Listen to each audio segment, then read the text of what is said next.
नमस्कार, जनतंत्र टीवी देख रहे हैं आप और मैं हूं आपके साथ स्वाति आर्य। स्वागत है आप सभी का हमारे इस खास पेशकश खबर देश से में। दुनिया भर में 11 जुलाई को हर साल विश्व जनसंख्या दिवस मनाया जाता है। पहले इस दिन जनसंख्या के साथ इंसान के विकास और प्रगति को सेलिब्रेट किया जाता था, लेकिन अब जनसंख्या नियंत्रण और बढ़ती जनसंख्या की खामियों को बताते हुए लोगों को जागरूक किया जाता है। और इसी को ध्यान में रखते हुए इस बार की थीम है 8 बिलियन की दुनिया, सभी के लिए एक लचीले भविष्य की ओर, अवसरों का दोहन और सभी के लिए अधिकार और विकल्प को सुनिश्चित करना है। दरअसल रिपोर्ट की माने तो अगले कुछ ही महीनों में विश्व की जनसंख्या 8 अरब के करीब पहुंच जाएगी, जो कि दुनिया के लिए शुभ संकेत नहीं मानी जा सकती, क्योंकि पृथ्वी के संसाधन सीमित हैं और ऐसे में जनसंख्या यूं ही बढ़ती रही तो लोगों के आधारभूत आवश्यकताओं को पूरा करना भी असंभव हो जाएगा। तो ऐसे में सवाल उठता है, स्वाभाविक है कि क्या इस बढ़ती हुई जनसंख्या का नियंत्रण जरूरी है? बढ़ती जनसंख्या हमारे भविष्य के लिए कितना बड़ा अभिशाप है? तेजी से बढ़ती हुई इस जनसंख्या को कैसे रोका जाए? आज इसी मुद्दे पर और इन्हीं सवालों के साथ हम अपनी चर्चा को आगे बढ़ाएंगे।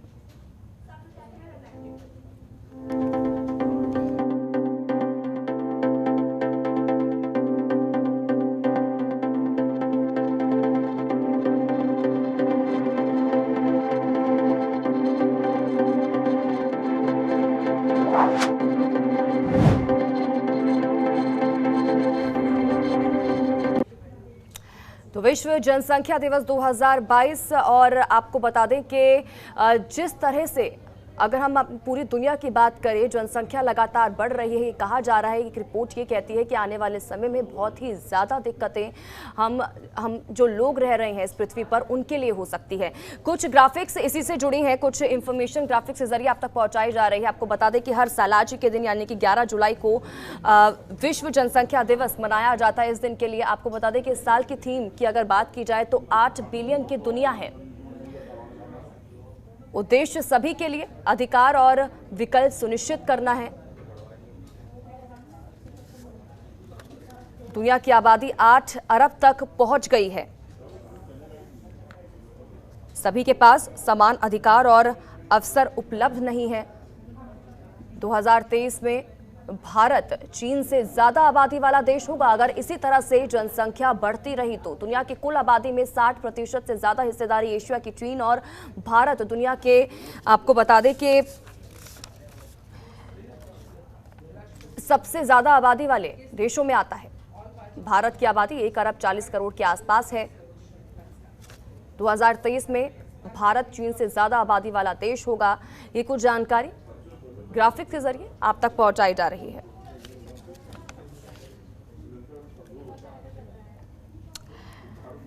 तो देखिए, इस वक्त चीन की आबादी करीब 1 अरब 44 करोड़ है और भारत की आबादी की अगर बात की जाए तो 1 अरब 40 करोड़ के आसपास है। और ये कहा जा रहा है कि जिस तरह से जनसंख्या लगातार बढ़ती जा रही है, इतनी तेजी से ग्राफ ऊपर जा रहा है, ये कहा जा रहा है कि 2023 तक भारत चीन को भी पीछे छोड़ देगा।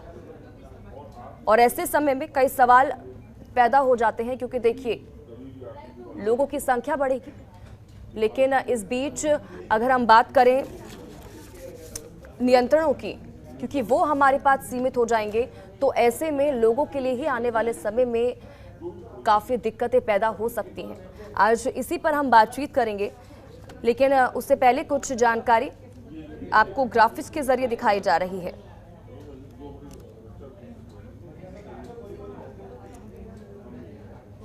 आपको बता दें कि साल 1989 में यूनाइटेड नेशंस डेवलपमेंट प्रोग्राम की गवर्निंग काउंसिल ने 11 जुलाई को विश्व जनसंख्या दिवस के तौर पर मनाने का फैसला किया था। इसके अगले साल यानी कि 1990 में पहली बार दुनिया के 90 देशों में विश्व जनसंख्या दिवस मनाया गया था। दरअसल साल 1987 में 11 जुलाई को ही दुनिया की आबादी, आपको बता दें कि 5 अरब तक पहुंच चुकी थी। और ऐसे में बढ़ती जनसंख्या से जुड़े मुद्दों और पर्यावरण, इसी के साथ ही विकास पर इसके असर को लेकर दुनिया भर के लोगों को जागरूक करने की जरूरत महसूस हुई और यही वजह है कि इस दिन को मनाने जाने लगा। आपको बता दें कि यूएनएफपीए यानी कि यूनाइटेड नेशन पॉपुलेशन फंड का ये भी कहना है कि विश्व जनसंख्या दिवस को मानवीय प्रगति के जश्न के तौर पर मनाया जाना चाहिए, क्योंकि तमाम चुनौतियों के बावजूद दुनिया में इस वक्त इतिहास के किसी भी दौर के मुकाबले ज्यादा उच्च शिक्षित और सेहतमंद लोग रहते हैं।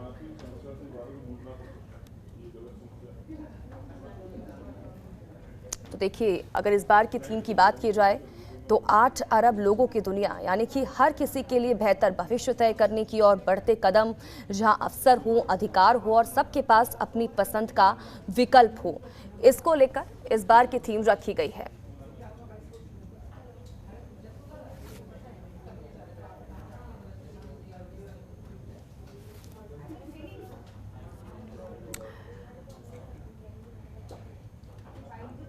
तो देखिए, इसी बीच हमारे साथ गेस्ट भी जुड़ चुके हैं।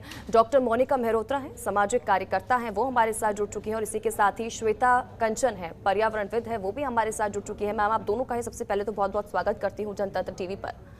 और सबसे पहले सवाल जो है डॉक्टर मोनिका जी, मैं आपके पास ही आना चाहूँगी।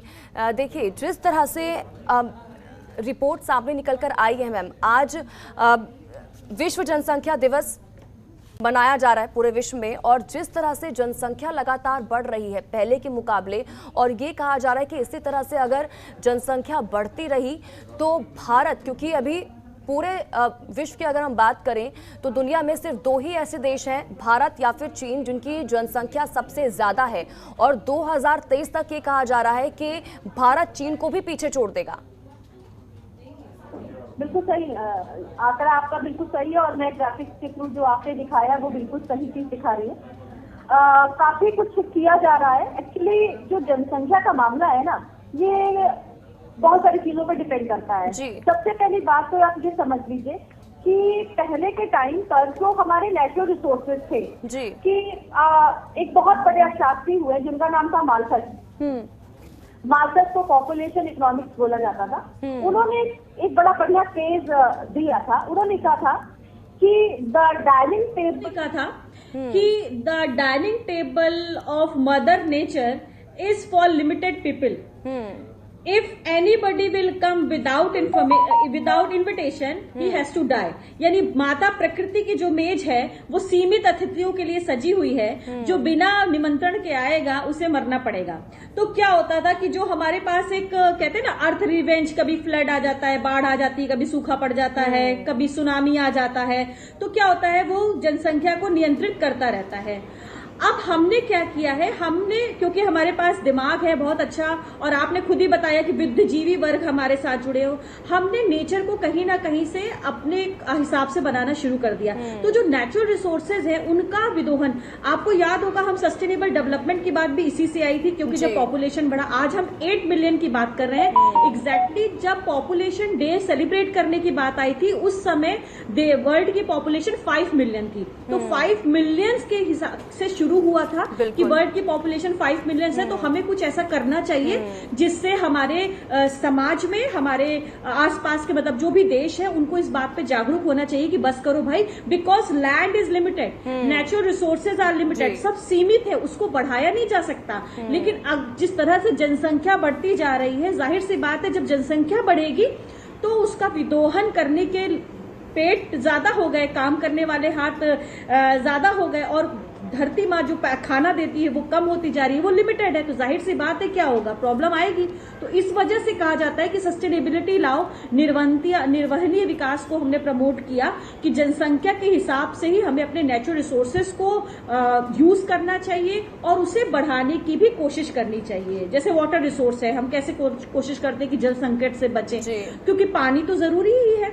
HDI इंडेक्स देख लीजिए, ह्यूमन डेवलपमेंट इंडेक्स देख लीजिए, भारत का रैंक बहुत कम है। आप हैप्पीनेस इंडेक्स देख लीजिए, फिनलैंड जैसा देश जो फर्स्ट में है, मतलब पहले नंबर पर हैप्पीनेस इंडेक्स पे है, हमारा देश शायद आई थिंक 136 रैंक उसकी है। तो जबकि 150 देशों पर ये स्टडी करी गई, 136 पर हमारा देश है।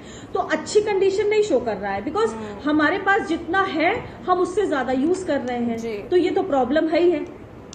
आप हर जगह देख लीजिए, शिक्षा के क्षेत्र में देख लीजिए, स्वास्थ्य के क्षेत्र में भी देख लीजिए, या आप, है ना, तो ये सारी चीजें हैं। जाहिर सी बात है अगर हम अभी नहीं चेतेंगे तो बहुत मुश्किल होने वाली है, आगे आने वाली जनरेशन को बहुत प्रॉब्लम होने वाली है। ठीक है डॉक्टर मोनिका जी, लौटूंगी आपके पास। श्वेता कंचन जी, यही सवाल मैम मेरा आपसे ही, जिस तरह से लगातार जनसंख्या बढ़ रही है और जिस तरह से डॉक्टर मोनिका जी ने भी बताया कि आने वाले समय में कितनी ज़्यादा समस्याएं हम लोगों के लिए ही खुद पैदा हो जाएंगी, तो ऐसे में अगर हम यहाँ पर पर्यावरण की बात करते हैं, एक पर्यावरण के तौर पर आप क्या बताएंगे कि कितना आगे घातक हो सकता है, कितना नुकसान हमें हो सकता है, पर्यावरण को हो सकता है, कितनी मुश्किलें आगे आने वाले समय में बढ़ सकती हैं? देखिए, रिसोर्सेज की बात करें तो जैसा कि मोनिका जी ने भी कहा और हम सब अच्छे से जानते हैं कि रिसोर्सेज हमारे पास लिमिटेड है, चाहे वो नेचुरल हो या हमारे मैन मेड हो।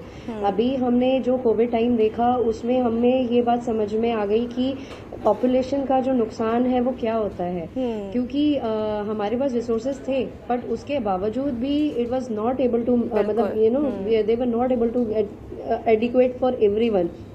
तो ये चीज़ हमें पता है कि चाहे वो नेचुरल रिसोर्सेज जो होते हैं वो भी मतलब कहीं ना कहीं एग्जॉस्ट होने लगते हैं। पेट्रोलियम है या पेड़ पौधे हैं जो हमें ऑक्सीजन दे रहे हैं, तो ये सारी चीज़ें कंजम्पशन इतना ज़्यादा होता जा रहा है कि मतलब ये सब मैनेज करना बहुत मुश्किल है अगर हम पॉपुलेशन को कंट्रोल नहीं करेंगे। तो थोड़ा सा अब मुझे लगता है कि it is the high time कि गवर्नमेंट को भी कुछ ऐसे रूल्स एंड रेगुलेशंस बनाने चाहिए। काफ़ी सारी कंट्रीज़ में ऐसे रूल्स फॉलो हो रहे हैं जहां पर 2 से ज़्यादा बच्चों का वो लोग नहीं इंटरटेन करते हैं, तो शायद से कुछ ऐसे रूल्स आने चाहिए जिससे कि पॉपुलेशन को कुछ हद तक हम कम कर सकें, बिकॉज जो बढ़ चुका है अभी उसको भी एकोमोडेट करना मुश्किल है। और हमारे यहाँ ये जो इतना करप्शन, इतना कंपटीशन हर जगह एक दूसरे के लिए हम लोग इतना हार्ड फीलिंग्स है हमारे यहाँ, तो वो सब इसीलिए क्योंकि हमारे यहाँ एक ही चीज़ के दावेदार बहुत सारे हैं। जब ये दावेदारी कम हो जाएगी लोगों की तो वो चीज़ें अपने आप लोगों का जो हैप्पीनेस इंडेक्स है, चाहे वो बाकी चीज़ों की अवेलेबिलिटी हो, वो सारी चीज़ें मीट अप करेगा। But population of course is a problem.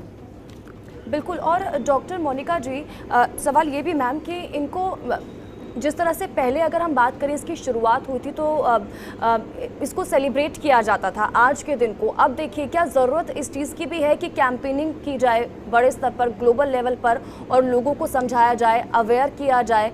और जिस तरह से श्वेता जी कह रही हैं कि सरकार को आगे आना चाहिए, इसके लिए स्टेप उठाने चाहिए क्योंकि काफ़ी देशों में इस तरह की चीज़ें हैं, तो ऐसे क्या स्टेप वो हों जिससे लोगों में रोष भी ना हो? क्योंकि यहाँ पर तो हम भारत में देखते हैं कि कोई नई स्कीम सरकार लेकर आती है, लोग सड़कों पर, स्कीम आने से पहले लोग सड़कों पर पहले उतर आते हैं।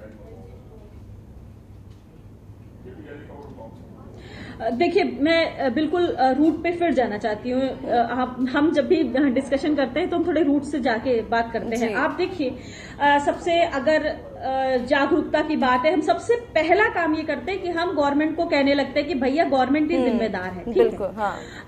शुरुआत करिए। देखिए, हमारे, अगर मैं वर्ल्ड की बात नहीं करते, हम भारतवासी हैं, हम सबसे पहले अपने देश के बारे में बात करें। हमने क्या कोविड के टाइम पे आपने देखा, मैं बहुत पॉइंट वाइज आपको बताऊंगी और बहुत अच्छे से समझ में आएगा। कोविड के टाइम पे क्या हुआ? कोविड के टाइम पे हमारी जो मेडिकल फैसिलिटीज हैं वो बहुत अच्छी हुई। इवन भारत ने विदेशों में भी हमारी मेडिकल फैसिलिटीज को पहुंचाया, यानी कि we are capable enough to control death rate, ठीक है? यानी हमारी मेडिकल फैसिलिटी इतनी अच्छी हो गई है, अच्छे डॉक्टर्स हमारे पास हैं, अच्छी मशीनें हैं, बढ़िया हमारे पास हॉस्पिटल्स की सुविधा है, तो हमारा जो डेथ रेट है वो और क्या हो रहा है, एक्सपेरिमेंट्स हो रहे हैं। इवन कैंसर की दवा जो ऐसी लाइलाज बीमारी थी उसका भी इलाज क्या हो रहा है, वो मिल रहा है, ठीक है? तो हमारा डेथ रेट क्या हो रहा है, धीरे धीरे कम हो रहा है, ठीक। अब चलिए दूसरी तरफ चलते हैं, बर्थ रेट की तरफ। हमारे देश में क्या है, हमारे देश में गरीबी है। हमारे देश में एक आम इंसान, जब हम खर्च करने की बात करते हैं तो entertainment is a very important factor of any human being. हमारे पास जो स्ट्रेस होता है काम का, हम कहीं ना कहीं से उसको इंटरटेनमेंट के थ्रू, किसी भी माध्यम, हम कहीं घूमने चले जाएं, हम कहीं मूवी देखा है, वॉट एवर, जो भी हम करते हैं, हम अपने स्ट्रेस को रिलीज करते हैं। हमारे देश में क्योंकि जो गरीबी है वो बहुत ज्यादा है, और हम जो स्ट्रेस बूस्ट, ये कह सकते हैं कि जो कम करता है वो that is the physical relationship only. और फिजिकल रिलेशनशिप होता है, जाहिर सी बात है, बच्चे बर्थ रेट होते, बच्चे पैदा होते हैं, और उनका ये मानना है कि जितना बच्चा पैदा हो रहा है वो सिर्फ एक पेट लेके नहीं आ रहा, 2 हाथ भी लेके आ रहा है काम करने के लिए। आप समझ रहे मेरी बात को? मतलब हर आने वाला बच्चा सिर्फ खाने के लिए पेट नहीं लाता, वो काम करने के लिए 2 हाथ भी लाता है। ये पॉलिसी है जो लोअर मिडिल क्लास, जो लोअर पुअर क्लास के लोग होते हैं।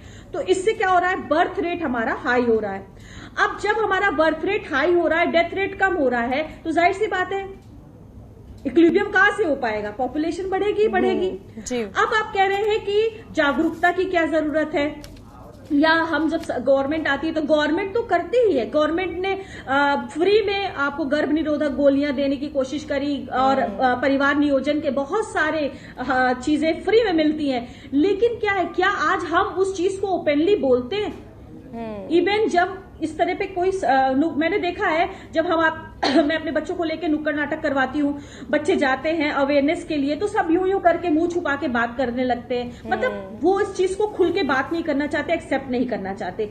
जब तक ये एहसास नहीं होगा हमें खुद को कि अगर हम अपने बच्चों को अच्छी परवरिश नहीं दे सकते, अगर हम अपने बच्चों को 2 वक्त का अच्छा खाना, पौष्टिक खाना, खाने का मतलब ये नहीं कि रोटी सब्जी दे, पौष्टिक खाना नहीं दे सकते हैं, हम अपने बच्चे को एक हाइजीन लेवल की स्वच्छ वातावरण में नहीं पाल सकते हैं, तो हम स्वार्थी हैं। और हर आने वाला बच्चा अपनी मर्जी से नहीं आता, वो हमारी मर्जी से आता है।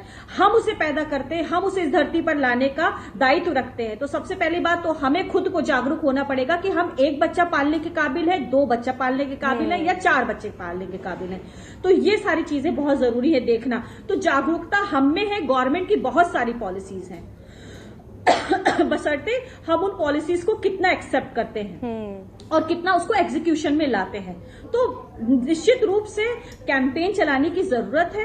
कैंपेन चलता भी है, आशा, आयुष, ये सारे लोग हैं, आपके आंगनवाड़ी, ये सारी महिलाएं हैं जो जाती हैं, बताती हैं, फ्री में एड्स आते हैं अगर आप देखें तो। बट क्या है, हम उसे स्वीकार नहीं कर पा रहे, क्योंकि हमने फिजिकल रिलेशनशिप को एक बच्चा पैदावार करने का एक माध्यम बना रखा है, और कहीं ना अलावा कुछ नहीं। ठीक है डॉक्टर मोनिका जी। और श्वेता कंचन जी, जिस तरह से देखिए डॉक्टर मोनिका जी बोल रही हैं यहाँ पर कि कई लोग हैं जो ये सोचते हैं ठीक है हम 2 से ज्यादा बच्चे नहीं करेंगे, लेकिन कहीं ना कहीं वो जिस तरह से डॉक्टर मोनिका जी कहा कि कहीं ना कहीं स्वार्थ बीच में आ जाता है कि हम किस वजह से नहीं करेंगे, क्योंकि ताकि हम शायद हमारे सिर्फ 2 ही बच्चे होंगे या फिर 1 ही होगा तो हम बेहतर परवरिश उसको दे पाएंगे, ज़्यादा होंगे तो हम नहीं दे पाएंगे, या फिर कहीं ना कहीं हमसे कमी रह जाएगी, तो इसलिए 2 ही बच्चे हम पैदा करें। लेकिन कहीं ना कहीं इसको हम स्वार्थ से नहीं जोड़ेंगे, जोड़कर देखेंगे, क्योंकि क्यों ना इस तरह के फैसले इसलिए लिए जाएं ताकि आगे आने वाला जो जनरेशन है, या फिर कहा जाए जो समय है, या फिर हम जिन चीज़ की हम बात कर रहे हैं जनसंख्या नियंत्रण को लेकर, उसके लिए इस कदम को उठाया जाए, शायद वो बेहतर हो आगे आने वाली जनरेशन के लिए भी। और कहीं ना कहीं जिस तरह से जनसंख्या लगातार बढ़ रही है, क्या हमें अपने रिसोर्सेज को भी उतना ही बढ़ाने की ज़रूरत है? अगर आप छोटी सी चीजों को एनालाइज करें तो ये जो जनसंख्या बढ़ रही है, क्या ये एजुकेटेड कैटेगरी की बढ़ रही है? मतलब don't get me wrong, but क्या है कि कुछ चीज़ें हम एक्सेप्ट कर लें तो ज़्यादा बेटर है। सिर्फ हवा में बातें करना अलग है और चीज़ों को रियलिटी में देखना वो अलग चीज़ होती है। जो कानून जो लाने की बात हो रही है वो उन कैटेगरीज के लिए है जो इस बात को समझते नहीं है और जो ये मानते हैं, जैसा मोनिका जी ने कहा कि वो समझते हैं कि सिर्फ पेट नहीं आ रहा, 2 हाथ भी आ रहे हैं।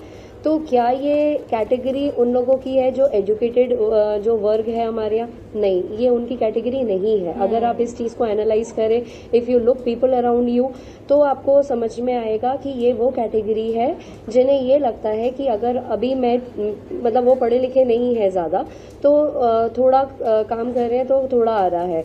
जितने ज़्यादा जने होंगे, जितने ज़्यादा जने काम करेंगे उतना ज़्यादा आएगा। तो उनका कॉन्सेप्ट बहुत सीधा है। ठीक है, अब बात आती है एजुकेशन की, तो ये अगेन एक पूरा चक्र हम जिसे कहते हैं कि फ्री में एजुकेशन मिल जाती है, इसलिए उन्हें वो खर्चा समझ में नहीं आ रहा। आज आप अगर अच्छे एक गुड स्कूल की फीस देखें तो it is so very high कि जो मिडिल क्लास है वो भी अब सिंगल चाइल्ड पॉलिसी पे जाने लगे हैं। क्यों? क्योंकि उन्हें ऐसा लगता है कि अगर हमें अपने बच्चे को कुछ अच्छा देना है तो we have to go for the 1 child policy. तो अब यहाँ तो जो मिडिल क्लास मैक्सिमम है वो वन चाइल्ड पॉलिसी पर आ गई है, लेकिन जो क्लास थी जिन्हें ये समझाना है बात, वो अगेन अभी भी 4 और 5 पर ही अटके हुए हैं। तो ये चीजें, ये जो डिफरेंस है जो है, ये हमें उस हर पॉइंट तक पहुंचाना होगा, चाहे वो गांव का पॉइंट हो, चाहे वो शहर में रहने वाले ऐसी जगह का पॉइंट हो। ऐसा नहीं है कि वो लोग सिर्फ गांव तक सीमित है, वो गांव तक सीमित नहीं रह गए हैं, अब वो शहरों में आ चुके हैं। इसीलिए शहर जो है वो इतना ज्यादा पॉपुलेटेड हो गए हैं, क्योंकि यहाँ पर हर जना जॉब की सर्च में आता है और यहीं रुक जाता है, यहीं बस जाता है। अब इसके लिए गवर्नमेंट और नई पॉलिसीज ये ला सकती है कि जो पॉपुलेशन कंसंट्रेशन हमारे यहाँ चल रहा है उसको हम खत्म करें, और वो खत्म होगा जब आप हर गांव में कुछ ऐसे कंपनीज को सेट करेंगे जो मल्टीनेशनल कंपनीज हैं, जिनके offices they are good enough to pay the talented people. तो उससे क्या होगा कि वहां पर हर गांव में जब अच्छी कंपनीज जाएंगी तो वहां पर अच्छे स्कूल्स डेवलप होंगे, अच्छी लाइफस्टाइल डेवलप होगी, और जिसकी वजह से शहरों में आना कंसंट्रेशन जो है वो कम होगा। और उसके बाद आप वहीं छोटे छोटे सेटअप्स के थ्रू आप जो बात पहुंचाना चाहते हैं कि हमें किस तरीके से क्वालिटी लाइफ को मेंटेन करना है, वो आप उन मेडिकल सोर्सेज के थ्रू या और एजुकेशनल हम ऐसे इंस्टीट्यूट्स अगर खोलते हैं या फिर स्कूल्स उनके थ्रू, तो इस तरीके से हम लोग काफी कुछ इसको एजुकेट कर सकते हैं। ठीक है, जैसे कर्नाटका में अगर आप देखें, कर्नाटका, केरला, ये जो ठीक है श्वेता जी, क्योंकि देखिए समय कम है, एक आखिरी कमेंट डॉक्टर मोनिका मेहरोत्रा जी मैं आपके पास आऊंगी। देखिए रिपोर्ट जो सामने निकल कर आई है 2011 की अगर बात करें तो दुनिया की आबादी 7 अरब थी मैम, 2021 में ये बढ़कर 7.9 अरब हो गई। 2030 तक अगर इसी तरह से जनसंख्या लगातार इसी तेजी से बढ़ती रही तो ये कहा गया है कि 8.5 अरब हो जाएगी, 2050 तक 9.7 और 2100 तक 10.9 अगर इसी तरह से तेजी से ये ग्राफ बढ़ता रहा। और ऐसे में वो लोग भी हैं जो चाहे सिर्फ हम ग्रामीण क्षेत्रों की बात ना करें, शहरों में भी कई बार इस तरह के मामले सामने आते हैं। अगर हम यहाँ पर बच्चों की बात करें कि जिनको लड़का पैदा नहीं होता, लड़कियां पैदा होती रहती हैं, पहली लड़की हुई, दूसरी लड़की हुई, वो इस चीज़ में कि लड़का पैदा हो 3 से 4 बच्चे कर लेती हैं, क्या इन पर भी रोक नहीं लगनी चाहिए? क्योंकि ऐसे लोग भी हैं, ऐसे मानसिकता वाले लोग भी हमारे बीच रह रहे हैं। मानसिकता, ये पूरा समाज ही भरा पड़ा है ये वाली मानसिकता से, ये बहुत कम है। मतलब एक स्टडी हुई और पढ़ी लिखी महिलाओं का ये विश थी, इसमें स्टडी हुई है, मैं अभी वही पढ़ रही थी कि उसमें महिलाओं से पूछा गया तो उन्होंने कहा दे वांट मेल चाइल्ड। तो ये तो सच्चाई है। आप कहें मैक्सिमम पार्ट ऑफ आवर जो हमारा भारत देश है उसके मैक्सिमम लोग जो है गांव में रहते हैं, और वहां पर आज भी जो मुखाग्नि देने के, एक आध एक्सेप्शनल को छोड़ दीजिए, मुखाग्नि देने की जो प्रथा है वो अभी पुत्र के पास ही है। एक आध ने कर दिया वो तो अलग है भाई कि हाँ बेटी ने मुखाग्नि की, लेकिन कहा यही जाता है सनात की अगर बेटा मुखाग्नि देता है तो स्वर्ग की प्राप्ति होती है। एक पेज भी कहा गया है कि भैया पत्नी दहलीज तक ही, मतलब घर के दहलीज तक आपका साथ देती है और पुत्र जो होता है वो शमशान घाट तक साथ देता है। तो एक जो परंपरा है वो बहुत बहुत ज्यादा इसका मतलब इसका रीजन है, इसमें कोई डाउट नहीं है। तो लेकिन वो बात अलग है कि मतलब जब बच्ची पैदा हो जाती है तो पिता खुद मोहित हो जाता है, इतनी बच्ची मतलब अच्छी होती है, देखकर उसमें मोहित होती है, लेकिन रीजन तो है। ठीक है डॉक्टर मोनिका जी, समय कम है इसलिए मुझे आपको यहीं पे रोकना पड़ेगा। डॉक्टर मोनिका जी बहुत बहुत शुक्रिया हमारे साथ जुड़ने के लिए, और श्वेता कंचन जी आपका भी बहुत बहुत शुक्रिया हमारे साथ जुड़ने के लिए, उन तमाम चर्चा के लिए। तो देखिए, विश्व जनसंख्या दिवस जो आज पूरे वर्ल्ड में मनाया जा रहा है, हालांकि इसकी शुरुआत हुई थी तब इसको सेलिब्रेट किया जाता था, लेकिन आज कहा जा सकता है कि जिस तरह से जनसंख्या लगातार बढ़ रही है, आने वाले समय में ये कहा जा रहा है कि काफ़ी समस्या मानव जीवन के लिए ही पैदा हो सकती हैं। लोग बढ़ेंगे, जनसंख्या बढ़ेगी, रिसोर्सेज कम होंगे, लैंड से लेकर वाटर से लेकर तमाम चीज़ें, और शायद सिर्फ हमारे लिए ही नहीं, हमारे आगे आने वाली जनरेशन के लिए काफ़ी घातक हो सकती हैं। और यही वजह है कि अब लगातार ये कहा जा रहा है इसको लेकर कैंपेनिंग की जाए और जागरूक लोगों को किया जाए कि, और साथ ही साथ ये भी कि आपको बता दें कि कहा जा रहा है इसी तरह से अगर जनसंख्या बढ़ती रही तो, क्योंकि अभी तक चीन और भारत ही वर्ल्ड में 2 ऐसे देश हैं जिनकी जनसंख्या सबसे ज़्यादा है, लेकिन भारत की अगर बात की जाए तो आने वाले समय में यानी कि 2023 तक चीन को भी भारत पछाड़ देगा। तो सवाल यही बना हुआ है कैसे इस पर नियंत्रण पाया जाए और क्या कुछ कदम उठाए जाएं। इसी को लेकर आज हम चर्चा कर रहे थे। इसी के साथ ही हमारी इस खास पेशकश में फिलहाल इतना ही। आप बन रहे हमारे साथ। नमस्कार।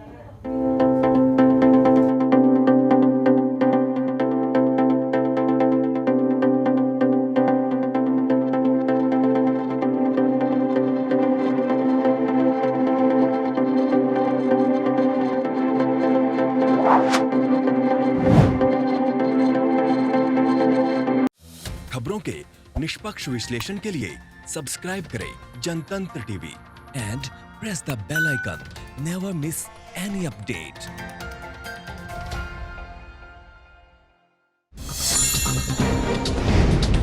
डाउनलोड कीजिए जनतंत्र टीवी ऐप को, जो कि अवेलेबल है गूगल प्ले और ऐप स्टोर पर।